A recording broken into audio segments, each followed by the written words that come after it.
acara peradilan agama, ya,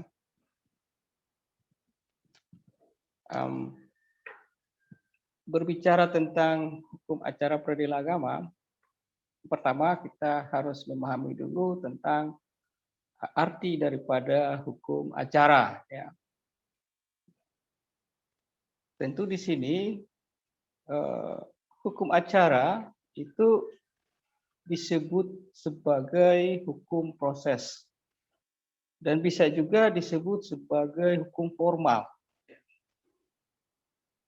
Hukum acara disebut sebagai hukum proses, artinya hukum itu selama jalannya dalam proses di muka pengadilan masih di dalam pembuatan.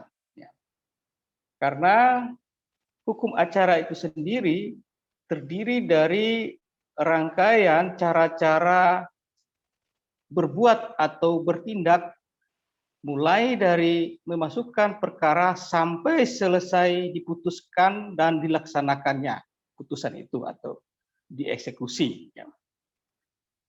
Kemudian hukum acara disebut juga hukum formil atau hukum formal, artinya hukum yang mengutamakan pada kebenaran bentuk atau kebenaran cara, sehingga terikat secara hukum bagi pencari keadilan, ya, terutama juga bagi pengadilan, ya, sehingga tidak bisa semaunya sendiri atau seenaknya.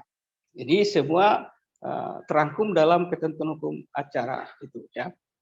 Maksudnya begini, saudara-saudara sekalian, kalau ketika kita berbicara tentang tujuan hukum, ya, sebagaimana pendapat Gustav Radbruch itu ada 3 tujuan hukum, yaitu tujuan hukum adalah mempunyai nilai dasar keadilan, ya, kemudian kepastian dan kemanfaatan. Nah, konteks kepastian hukum itulah tentunya kepastian hukum tentu ada di pengadilan. Nah, pengadilan ini ada proses-proses untuk menemukan nilai-nilai keadilan itu berupa suatu putusan pengadilan, kan demikian. Ya. Itu yang ketentuan yang kaitan dengan proses dan prosedur dari hukum acara itu sendiri, karena bagaimana proses beracara untuk menemukan yang namanya keadilan. Ya, jadi keadilan itu tidak bisa dicapai kalau tanpa ada kepastian hukum. Jadi artinya bahwa kita menemukan keadilan harus ada kepastian hukum. Kita merasakan keadilan harus mempunyai nilai guna manfaat terhadap keadilan itu sendiri. Ya, seperti itu. Ya. Bagaimana mungkin orang memperoleh keadilan tanpa ada kepastian hukum, kan demikian, ya. Bagaimana mungkin orang merasakan nilai keadilan itu tanpa kepastian hukum yang dirasakan, yaitu ada nilai manfaat daripada putusan-putusan hukum itu sehingga diterima oleh khalayak ataupun para pencari keadilan. Ya, itu berkaitan dengan hukum acara dalam artian proses, ya, atau dalam artian formil, ya. Kemudian kalau kita merujuk kepada apa itu hukum acara, tentunya hukum acara itu adalah kumpulan ketentuan-ketentuan dengan tujuan memberikan pedoman dalam usaha mencari kebenaran dan keadilan bila terjadi perkosaan dalam tanda petik, ya,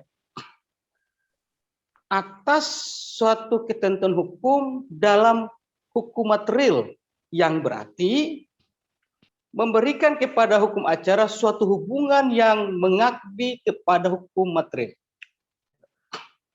Hukum acara itu adalah hukum yang tentunya untuk mempertahankan hukum materialnya. Hukum material menyangkut isi hukum, ya, mencari nilai keadilan hakikat isi hukum, itulah tentunya diperlukan hukum formil untuk proses untuk mencari atau mempertahankan hukum material. Demikian ya, itu berkaitan hukum acara. Saudara-saudara sekalian, nah berkaitan dengan peradilan agama ya, seperti minggu lalu saya sudah singgung ya. Tentunya sini berbicara tentang peradilan agama. Nah, peradilan agama ini merupakan sebutan resmi bagi salah satu di antara 4 lingkungan peradilan yang diakui eksistensinya dalam Undang-Undang Kekuasaan Kehakiman, ya, yaitu Undang-Undang Nomor 48 Tahun 2009.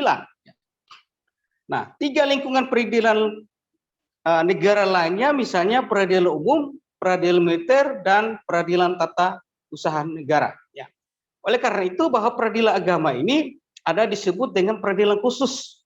Ya, peradilan khusus itu ada peradilan militer, peradilan tata usaha negara, dan peradilan agama.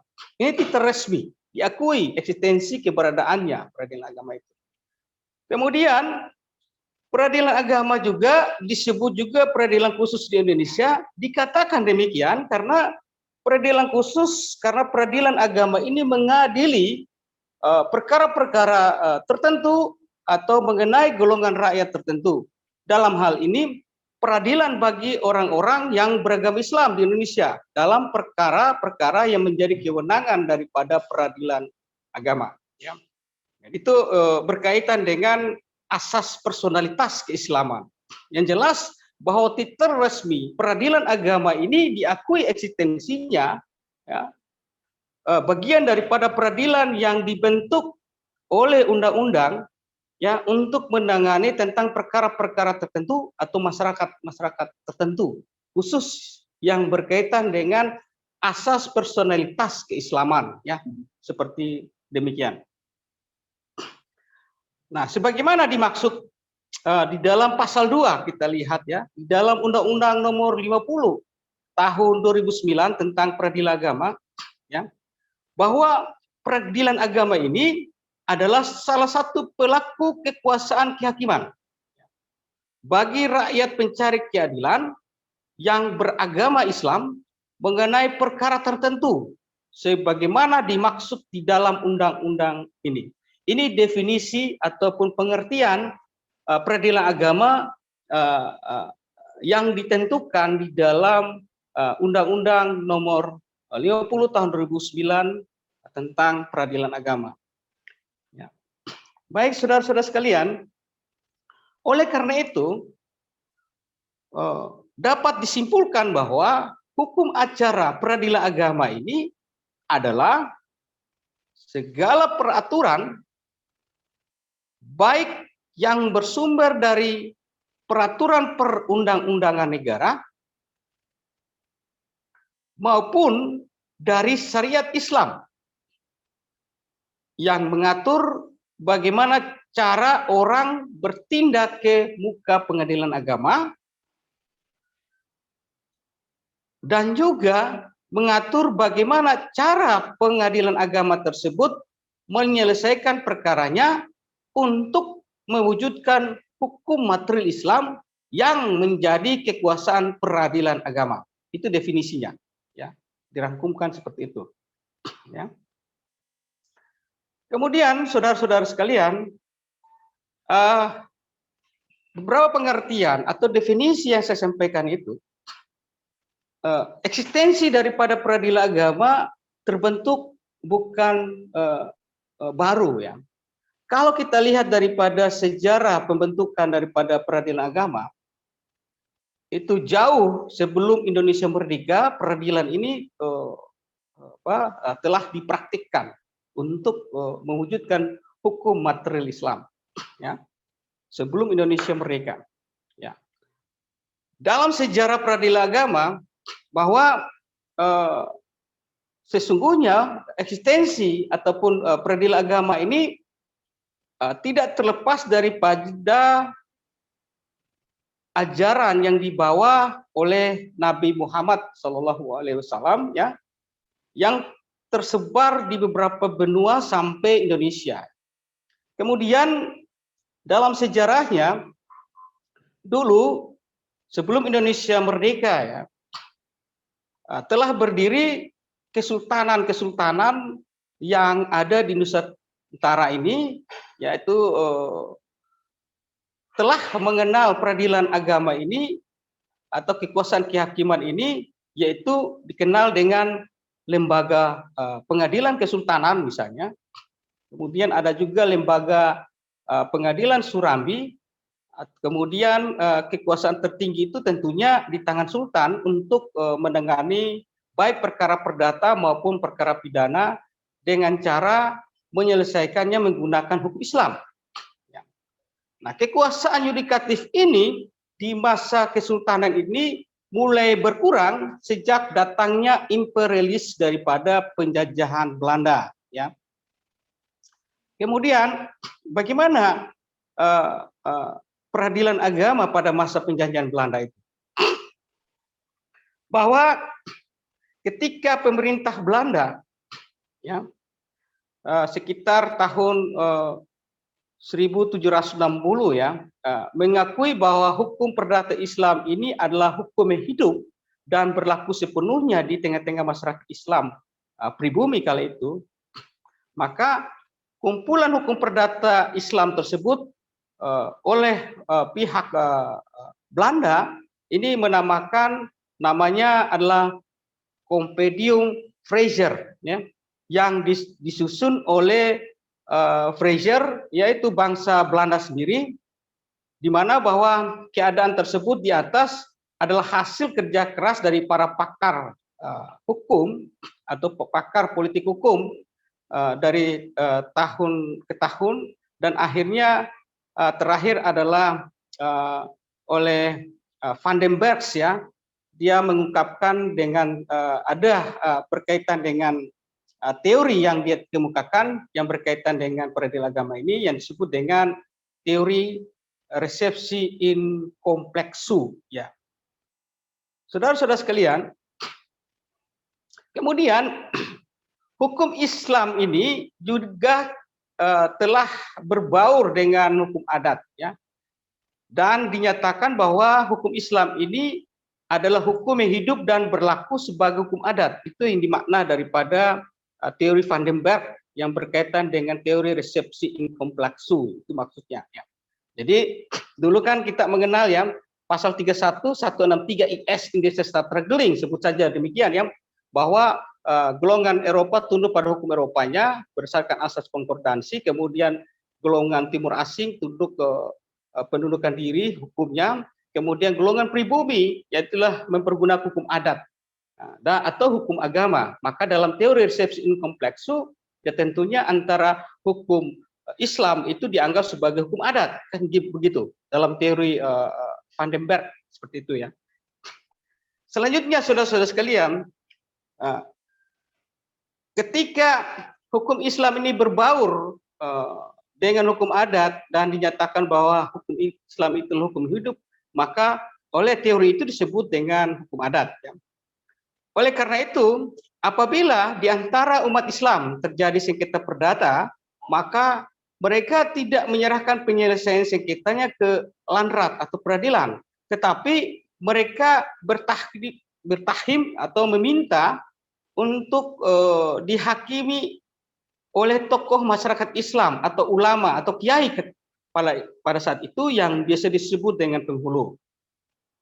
Kemudian saudara-saudara sekalian, pada pemerintahan Belanda ini mengakui lembaga-lembaga peradilan atau pentakhiman ini ya tersebut sebagai lembaga yang dibina oleh negara atau lembaga kenegaraan, yaitu termuat di dalam Statplat tahun 1882 nomor 152 yang mengakui lembaga peradilan agama di Pulau Jawa, Madura sebagai lembaga peradilan yang resmi, ya, yang disebut dengan peradilan pendeta atau peradilan kiai, ya, kalau istilah orang Belanda, ya, yaitu Priesterraad namanya. Priesterraad ini sama dengan peradilan kiai atau peradilan pendeta, ya, karena para hakimnya itu adalah ulama atau kiai, ya, yang diangkat oleh pemerintah sebagai pegawai negeri, ya.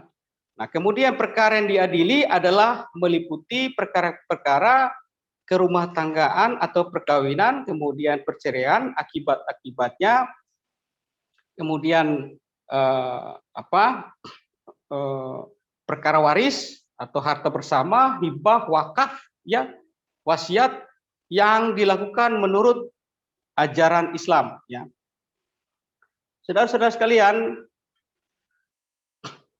berdasarkan hasil penelitian dari pakar politik hukum Belanda kali itu, yaitu kita mengenal istilah hukum adat, ya, itu oleh Snok-Rugronje dan Van Vollenhoven, bahwa hukum kewarisan Islam tidak diterima sepenuhnya oleh masyarakat Islam pribumi di Jawa dan Madura dengan mengungkapkan tentang teori reseptif atau resepsi, ya.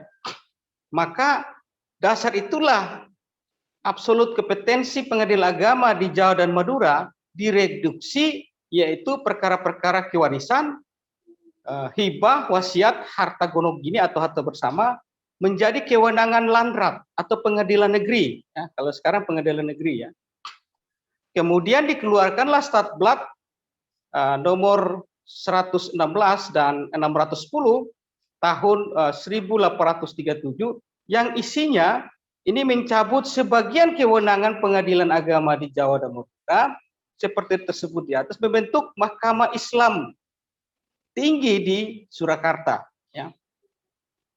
Kemudian saudara-saudara sekalian, berdasarkan Statblad tahun 1937 nomor 638 dan 639, maka dibentuk pula peradilan agama di wilayah Kalimantan Selatan, kemudian ada di Kalimantan Timur dengan nama lain yaitu Kerapatan Kadil atau Kerapatan Kadil Besar yang kompetensi absolutnya sama dengan pengadilan agama di Jawa dan Madura. Dan para hakimnya terdiri dari para ulama dan kiai yang diangkat oleh pemerintah sebagai pegawai negeri. Kemudian proses ini hingga masa penjajahan Jepang, ya. Dan proses atau keadaan tersebut ini hampir tidak berubah, ya. Oleh karena itu, bahwa pada masa Indonesia merdeka, sejak proklamasi kemerdekaan Republik Indonesia, ya, tanggal 17 Agustus tahun 1945, maka pada tanggal 18 Agustus 1945 disahkanlah Undang-Undang Dasar 1945 yang pada pasal 24 yang memuat tentang kekuasaan kehakiman itu dilakukan oleh sebuah Mahkamah Agung dan lain-lain badan kehakiman, ya. Kemudian tentang susunan dan kekuasaan badan kehakiman yang diatur di dalam undang-undang. Sementara badan kekuasaan kehakiman Mahkamah Islam Tinggi di Surakarta dan Pengadilan Agama di Pulau Jawa dan Madura serta kerapatan kadi besar maupun kerapatan kadi di Kalimantan Selatan dan Timur, bahkan Mahkamah Syariah di Aceh Darussalam dan Majelis Syariah di Kepulauan Sunda Kecil dan seterusnya ini belum diatur secara lengkap ataupun aturannya belum diatur setingkat undang-undang. Nah, oleh karena itu setelah Departemen Agama berdiri pada tanggal 3 Januari 1946, maka terbitlah peraturan pemerintah nomor 5 tanggal 25 Maret ya tahun 46 tentang Mahkamah Islam Tinggi, ya, Pengadilan Agama, Kerapatan, ya. Dan tentunya sebagian besar pembinaan pengawasan dari Kementerian Kehakiman ke Kementerian Agama ini merupakan bagian daripada upaya dalam rangka memperkecil dan mempersempit eksistensi daripada peradilan agama di Indonesia. Ini suatu pesimistis, ya, yang kala itu peradilan agama bukan menjadi suatu lembaga peradilan setara dengan undang-undang. Kemudian saudara-saudara sekalian, pada tahun 1948 terbitlah Undang-Undang nomor 19 tahun 1948 tentang susunan kekuasaan badan-badan kehakiman. Dalam undang-undang tersebut tidak memuat lembaga peradilan agama dan sejenisnya sebagai bagian daripada pelaksanaan kekuasaan kehakiman sebagaimana pasal 6 ya yang dimaksud ya, bahwa di dalam negara Republik Indonesia ini ada lingkungan peradilan, yaitu peradilan umum dulu ya, kemudian peradilan usaha atau usaha negara, kemudian peradilan ketentaraan.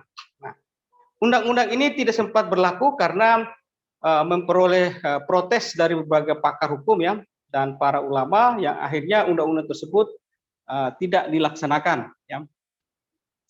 Kemudian pada tahun 1951 ada terbit Undang-Undang Darurat Nomor 1 Tahun 51 tentang tindakan sementara untuk menyelenggarakan kesatuan susunan kekuasaan acara peradilan-peradilan sipil ya.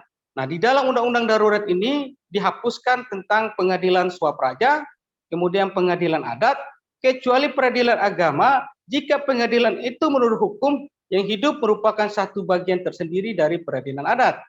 Nah, untuk kelanjutan daripada eksistensi peradilan agama tersebut akan diatur oleh peraturan pemerintah. Tentu di sini bahwa dalam kondisi seperti disebutkan ini, maka pengadilan agama itu seperti tumbuhan ya. Tumbuhan itu di atas batu ya, ibarat hidup enggan mati tak mau gitu loh. Artinya bahwa situasi dan kondisi ini tidak terlepas daripada keadaan politik dalam negeri kala itu. Kemudian pada tahun 1957 berdasarkan peraturan pemerintah nomor 45 tahun 1957 dibentuklah peradilan agama atau mahkamah syariah di luar Pulau Jawa dan Madura dan Kalimantan ya. Pada saat itu peradilan agama seperti musim kemarau diterpa hujan lebat, kan begitu ya.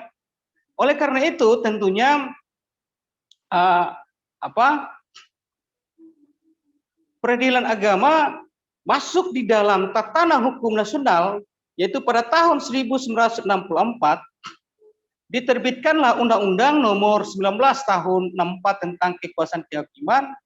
Nah, di situ di dalam pasal 7 ayat 1 memuat tentang eksistensi peradilan agama, bahwa kekuasaan kehakiman yang berkepribadian Pancasila dan yang menjadi fungsi hukum sebagai pengayom dilaksanakan oleh peradilan dalam lingkungan peradilan umum, peradilan agama, dan peradilan militer dan peradilan tata usaha negara. Nah, di sini peradilan agama mulai diakui sebagai eksistensi sebuah lembaga peradilan yang setara dengan undang-undang. Akan tetapi khusus untuk peradilan agama ini pengaturannya tentang susunan kekuasaan badan kehakiman itu belum diatur juga di dalam undang-undang ya. Nah, kemudian pada tahun 1965 terjadi perubahan besar bagi dunia peradilan, yaitu Orde Lama ke Orde Baru ya. Maka Undang-Undang Nomor 19 Tahun 1964 dianggap memberi peluang besar kepada kekuasaan eksekutif untuk campur tangan ya dalam proses peradilan. Akhirnya undang-undang tersebut dinyatakan dicabut dan diganti dengan Undang-Undang Nomor 14 Tahun 1970 ya tentang ketentuan pokok kekuasaan kehakiman yang membuat kembali peradilan agama itu menjadi bagian daripada kekuasaan kehakiman yang dilakukan oleh suatu peradilan dalam lingkungan peradilan agama. Ya, kemudian Mahkamah Agung, ya, kemudian Mahkamah Agung sendiri dalam pengadilan negeri adalah pengadilan negeri tertinggi di dalam Undang-Undang Nomor 14 Tahun 70. Khusus pengadilan agama belum juga didukung oleh undang-undang mengatur tentang kekuasaan badan kehakiman yang sifatnya organik. Maka pada tahun 1974 terbitlah Undang-Undang Nomor 1 Tahun 1974 tentang perkawinan yang diberlakukan tanggal 1 Oktober tahun 75 ya, di dalam peraturan pemerintah nomor 9 tentang tahun 1975 tentang pelaksanaan daripada Undang-Undang Nomor 1 Tahun 74 tentang perkawinan, dalam pasal 1 huruf A ini berbunyi bahwa yang dimaksud dengan pengadilan di dalam Undang-Undang Nomor 1 Tahun 1974 adalah pengadilan agama bagi beragam Islam dan pengadilan negeri bagi yang lainnya. Dengan demikian ada penambahan kewenangan daripada peradilan agama untuk mengadili perkara nikah, perceraian, dan akibat-akibatnya.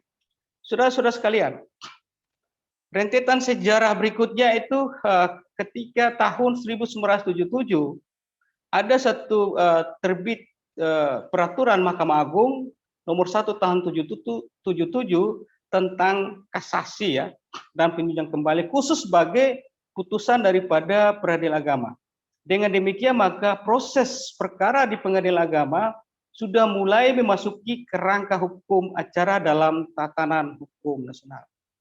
Kemudian pada tahun 1980 ya terbit surat keputusan Menteri Agama nomor 6 tahun 80 tentang menyebutkan nama lembaga pengadilan agama dan mahkamah syariah ya baik dalam berikut tingkat banding baik Mahkamah Islam Tinggi, Kerapatan, Kadi Besar dan seterusnya ini tentunya dengan pengadilan agama untuk peradilan tingkat pertama tingkat agama dalam rangka untuk mewujudkan yang namanya sistem struktur kekuasaan daripada peradilan agama. Saudara-saudara sekalian, kemudian pada tahun 1989 ini terbitlah Undang-Undang Nomor 7 Tahun 1989 tentang peradilan agama.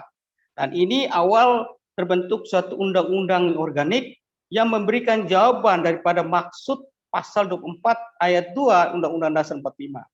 Oleh karena itu di dalam Undang-Undang Nomor 7 Tahun 89 tentang peradilan agama ini merupakan undang-undang yang membawa perubahan besar bagi lingkungan peradilan agama. Nah, perubahan-perubahan ini tentunya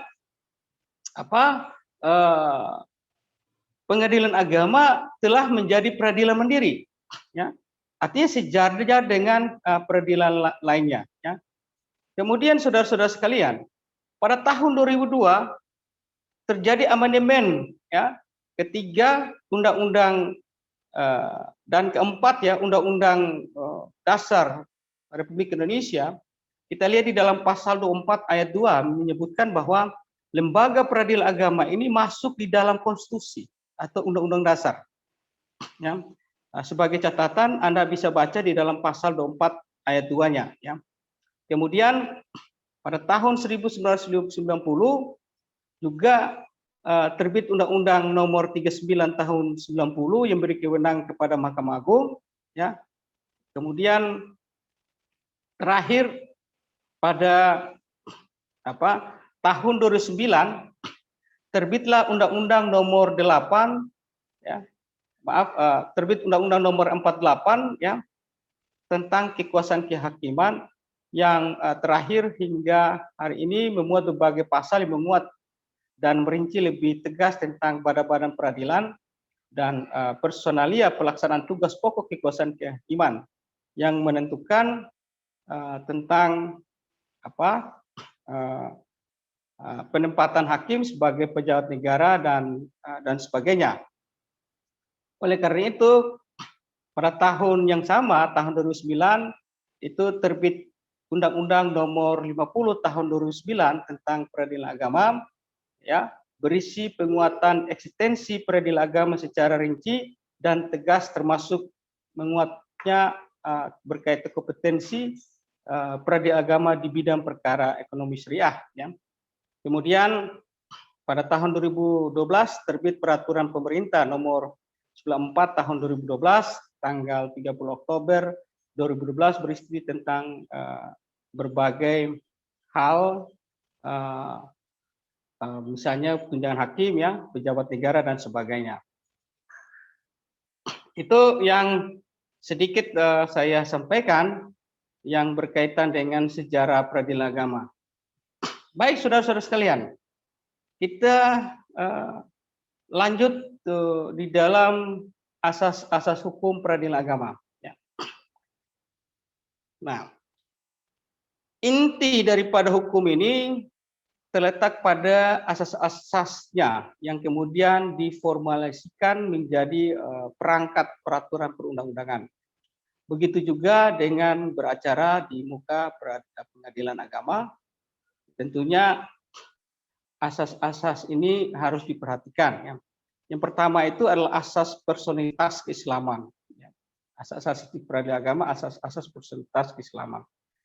Asas personalitas keislaman ini artinya bahwa pengadilan di lingkungan badan peradilan agama hanya menyelesaikan perkara di bidang tertentu sebagaimana dimaksud di dalam undang-undang peradilan agama, ya, yaitu menyelesaikan perkara perkawinan, warisan, wasiat, ya, bisa hibah, wakaf, zakat, infak, sedekah, dan ekonomi syariah dari rakyat Indonesia yang beragama Islam.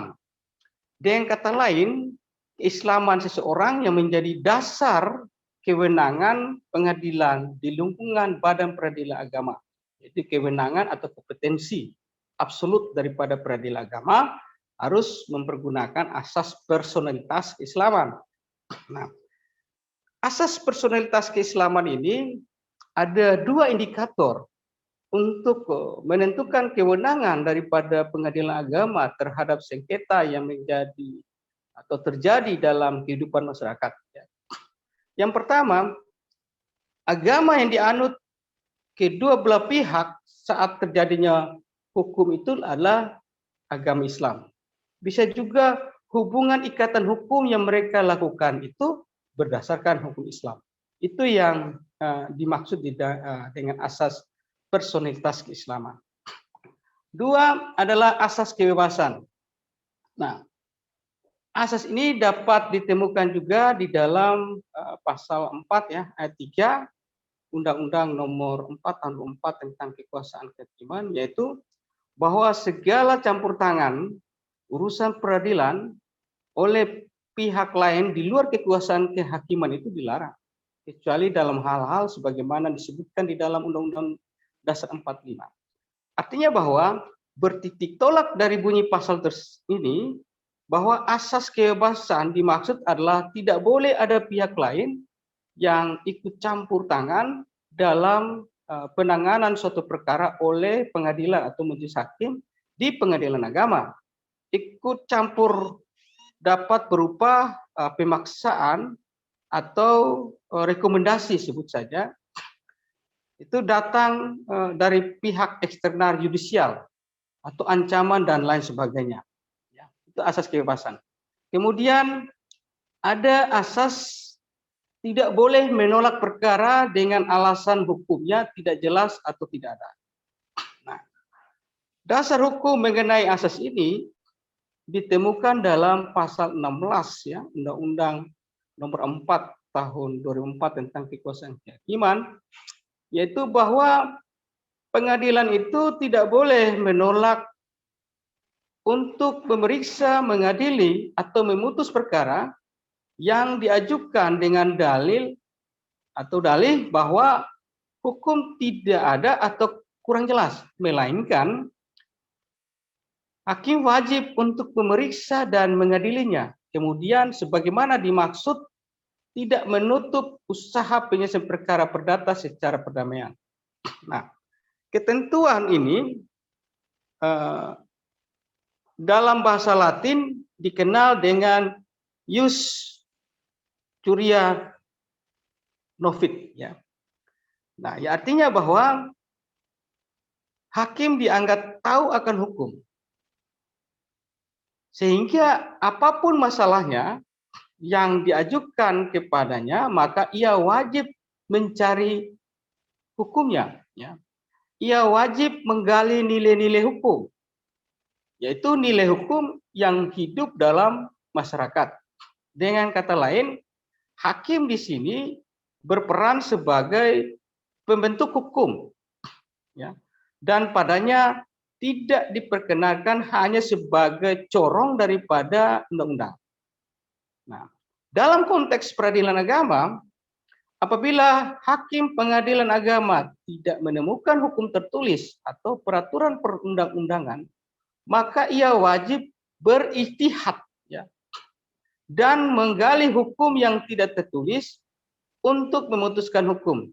Nah, tapi di sini saudara-saudara sekalian, kategori hukum tidak tertulis ini bukan hukum adat, tapi hukum tidak tertulis artinya tidak di dalam undang-undang, yaitu dia harus menggali di dalam Al-Quran, hadits, ijma atau kias, ya. Dan juga bisa digali dari kitab-kitab fikih, ya, atau di kitab fikih ini disebut dengan Islamic jurisprudence, ilmu pengetahuan hukum Islam, ya, disebutnya Islamic jurisprudence. Ya tentunya fikih ini dibuat atau dikarang oleh para fuqaha. Kalau fuqaha ini bahasa Arab, ya. Kalau bahasa Indonesianya disebut dengan ahli hukum fikih, ya. Ahli hukum, pendapat ulama atau pendapat pendapat ulama dan sebagainya. Nah, kemudian ijtihad juga ini adalah suatu usaha yang sungguh-sungguh untuk menemukan suatu hukum yang belum ada yang dilakukan oleh mujtahid. Mujtahid ini secara individu maupun kelompok, ya. Mujtahid ini adalah orang yang melakukan ijtihad untuk menemukan suatu hukum Islam, ya. Misalnya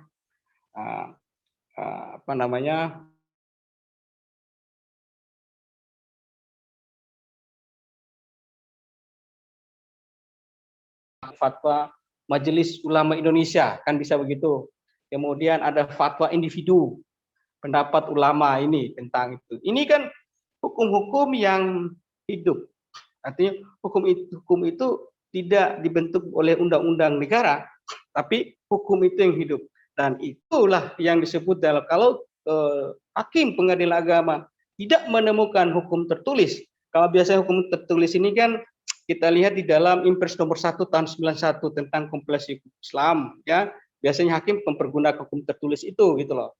Artinya ada peraturan yang dibuat oleh negara walaupun berupa instruksi presiden, tapi jadi pedoman. Kalau tidak menemukan di situ, maka dia harus menggali dari Al-Quran dan hadis maupun berijtihad, bisa berlakukan ijtihad atau minta beberapa pandangan-pandangan daripada para ahli hukum Islam yang mempunyai predikat sebagai ahli hukum Islam. Demikian, ya. Baik saudara-saudara sekalian, berikut adalah asas hakim itu wajib mendamaikan. Nah, hukum Islam ini mementingkan penyelesaian perselisihan dengan cara perdamaian, ya, sebelum dengan cara putusan pengadilan. Untuk itu sebelum diperiksa oleh hakim, maka hakim itu wajib berusaha mendamaikan kedua belah pihak terlebih dahulu, ya. Apabila hal ini belum dilakukan oleh hakim, bisa berakibat bahwa putusan yang dijatuhkan itu adalah batal demi hukum. Dalam usaha perdamaian berhasil misalnya, tentunya dibuat suatu akta perdamaian. Dan kedua belah pihak itu dihukum untuk mentaati perdamaian tersebut. Dan kekuatannya sama dengan putusan pengadilan, yaitu mengikat dan dapat dieksekusi. Itu. Kemudian asas yang berikut adalah asas sederhana, cepat, dan biaya ringan. Nah, asas ini juga ada atau tertuang di dalam pasal 4, ya, ayat 2 Undang-Undang Kehakiman, bahwa di dalam penjelasan pasalnya dijelaskan bahwa ketentuan dimaksud untuk memenuhi harapan para pencari keadilan, di mana yang dimaksud dengan sederhana adalah pemeriksaan dan penyelesaian perkara dilakukan dengan cara yang efisien dan efektif. Sedangkan biaya ringan ini adalah biaya perkara yang dapat dipikul oleh rakyat. Ya, tentu namun demikian dalam pemeriksaan dan penyelesaian perkara tidak mengorbankan ketelitian dalam mencari kebenaran dan keadilan. Saudara-saudara sekalian, yang berikut adalah asas mengadili menurut hukum dan persamaan hak. Dalam istilahnya disebut dengan equal atau equality before the law. Ya. Artinya bahwa setiap orang mempunyai persamaan kedudukan di bawah hukum. Nah, keberadaan asas ini dijumpai juga ya di dalam pasal 5 ayat 1 ya Undang-Undang Kekuasaan Kehakiman, yaitu pengadilan mengadili menurut hukum dengan tidak membeda-bedakan orang. Itu maknanya. Selanjutnya, asas persidangan itu terbuka untuk umum. Nah, asas ini dapat dijumpai juga di dalam Undang-Undang Kekuasaan Kehakiman bahwa sidang pemeriksaan pengadilan adalah terbuka untuk umum, ya, kecuali undang-undang menentukan lain. Nah, pengecualian ini dari asas ini adalah pada perkara-perkara tertentu yang menurut sifatnya itu bersifat rahasia atau privat. Misalnya perkara perceraian di peradilan agama. Nah, konsekuensi yuridis jika asas ini tidak dipenuhi. Misalnya dalam awal tidak dinyatakan bahwa sidang terbuka untuk umum, atau dalam putusannya tidak ada kata-kata diputuskan dalam sidang terbuka untuk umum, maka sebagaimana dimaksud di dalam pasal 19 ayat 2, putusan atas perkara tersebut bersifat batal demi hukum. Nah, tujuan dari asas ini adalah untuk menghindari terjadinya penyimpangan proses pemeriksaan, seperti bersikap berat sebelah atau hakim bertindak sewenang-wenang. Ya, seperti itu. Saudara-saudara sekalian, berikut adalah asas hakim aktif memberi bantuan. Artinya bahwa pengadilan harus membantu secara aktif kepada para pencari keadilan, ya, dan berusaha secara sungguh-sungguh dan sekeras-kerasnya mengatasi segala hambatan dan rintangan untuk dapat mencapai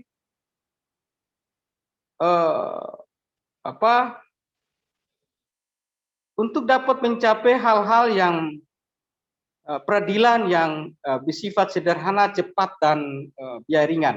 Seperti itu. Ini pun asas aktif memberi bantuan ini ada diatur juga di dalam Undang-Undang Kekuasaan Kehakiman. Saudara-saudara sekalian, berikut adalah asas peradilan dilakukan dengan hakim majelisnya. Ini pun diatur di dalam kekuasaan atau Undang-Undang Kekuasaan Kehakiman, bahwa semua pengadilan memeriksa, ya, mengadili dan memutuskan dengan sekurang-kurangnya 3 orang hakim, kecuali undang-undang menentukan lain.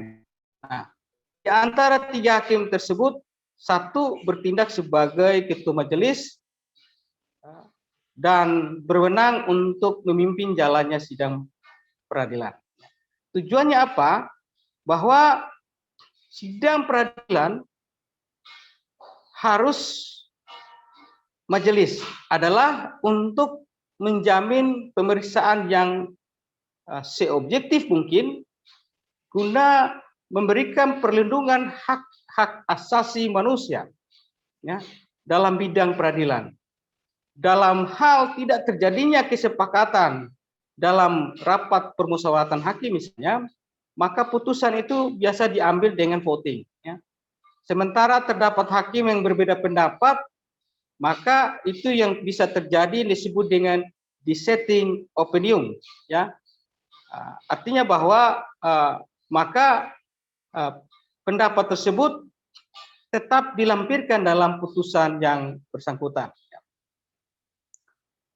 Saudara sekalian, asas yang berikut adalah asas pemeriksaan dalam 2 tingkat. Nah, asas pemeriksaan dalam 2 tingkat ini menyangkut fakta hukum atau judis fakte. Ya. Jadi fakta hukum. Kalau Mahkamah Agung disebut dengan judex juris. Kalau pengadilan agama dan pengadilan banding, ya. Itu disebut dengan judes facti. Artinya bahwa berkaitan dengan pemeriksaan dalam 2 tingkat yang disebut dengan yang dilihat adalah fakta hukumnya. Sedangkan Mahkamah Agung, ya, itu adalah judex juris, ya. Ya, oleh karena itu di dalam lingkungan peradilan agama bahwa pemeriksaan tingkat pertama ini dilakukan oleh pengadilan agama yang ada di kota atau kabupaten. Kemudian pada tingkat banding kepada pengadilan tinggi agama yang terdapat di provinsi. Nah, tujuannya apa? Yaitu untuk kepentingan koreksi terhadap putusan pengadilan tingkat pertama yang mungkin dianggap tidak adil bagi salah satu atau kedua belah pihak. Saudara-saudara sekalian, yang berikut adalah asas hakim bersifat menunggu, ya, atau hakim ini pasif, ya. Nah, peradilan agama kompetensinya adalah menangani perkara di bidang tertentu, sehingga pada asasnya inisiatif untuk mengajukan perkara ini sepenuhnya sangat tergantung kepada para pihak karena sifatnya pasif tadi. Ya. Sedangkan ada juga asas hakim bersifat aktif, ya. Dalam menempuh, ya, suatu proses beracara di peradilan agama, misalnya dalam perkara perceraian, ya, yaitu dalam perkara perceraian ini kan ada cerai talak atau cerai gugat, ya. Cerai talak itu apabila seorang suami hendak menceraikan istrinya, itu judulnya itu adalah cerai talak, ya. Karena talak itu hanya ada di suami, nggak ada di istri, ya. Sedangkan istri hendak minta cerai kepada suaminya, maka disebut dengan cerai gugat. Hati-hati di situ, karena kadang-kadang ada kekaburan di dalam suatu model gugatan, ya, model gugatan tentang cerai talak dan cerai gugat, ya. Kalau cerai talak itu suami hendak menceraikan istrinya, kedudukan suami sebagai pemohon, istri sebagai termohon. Gugatannya di tempat tinggal termohon, bukan tempat tinggal pemohon. Ya. Itu harus dasar dulu. Kalau kalian salah ajukan seperti itu berkaitan dengan gugatan, maka tentu gugatan tidak dapat diterima. Ya, ini yang bahaya dalam menyelesaikan perkara di peradilan agama. Nah, sedangkan kalau cerai gugat, ya, istilahnya cerai gugat, bahwa apabila seorang istri hendak menceraikan atau minta cerai kepada suaminya, maka disebut dengan cerai gugat.